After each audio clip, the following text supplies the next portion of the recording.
मेरा है वो हमारा पर्यावरण और ये बहुत दुखद घटना है कि हमारा पर्यावरण अब खतरे में।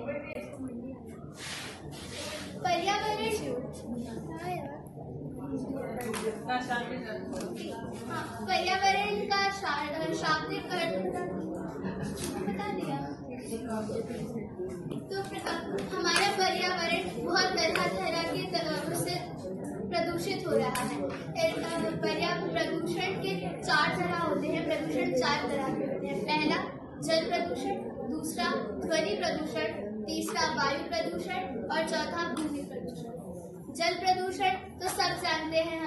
हम लोग जितना कचरा ज्यादातर जो भी फेंकते हैं नालियों में, जितनी भी गंदगी है सब हमारे नदियों में जा रही है, सारी गंगा में जा रही है, बह रही है। तो जिस वजह से जो हमारा जल है वो प्रदूषित हो रहा है और इतना सारा कचरा है नदियों में कि जिस वजह से तरह तरह की बीमारियां उत्पन्न हो रही हैं। इतने बैक्टीरिया, इतने सारे सूक्ष्म जीवी जंतु वो हो रहे हैं जिससे बहुत भयंकर बीमारियां हो सकती हैं। डेंगू हो सकता है, मलेरिया। और जैसे हम पानी गंदा है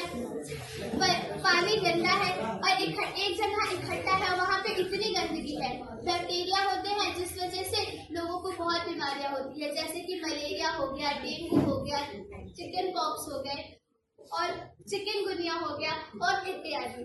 तो इससे बचने के लिए हम बहुत सारे उपाय कर सकते हैं। सबसे पहले उसको साफ रखें, अपने वातावरण को साफ रखें, यानी हर जगह सफाई रखनी है हमें।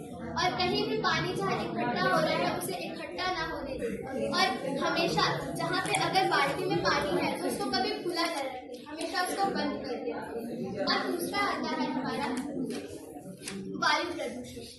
वायु प्रदूषण हवा में जो प्रदूषण हो रहा है, हम आजकल इतने सारे वाहन मतलब प्रयोग में ला रहे हैं, उसमें जो धुआं होता है, उसके धुएं की वजह से हमारा जो वायु है वो प्रदूषित हो रही है, जिस वजह से आजकल बहुत सारी बीमारियां हो रही हैं। अस्थमा हो गया और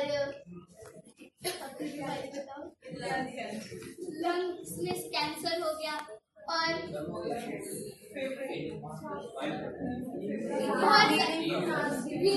सांस की बहुत सारी समस्याएं हो रही हैं। इसीलिए कंक्लूजन करो, उपसंहार करो। तो इसीलिए अगर जैसे हम बहुत सारी चीजें यूज कर रहे हैं, तो जैसे सिक्के के 2 पहलू होते हैं, तो हमें उन दोनों पहलुओं को देखना है। यही नहीं कि उसके सिर्फ उपयोगों में ही जाए हम, मतलब उसका जो फायदा है उसी को देखें, उसके नुकसान भी देखने हैं हमें।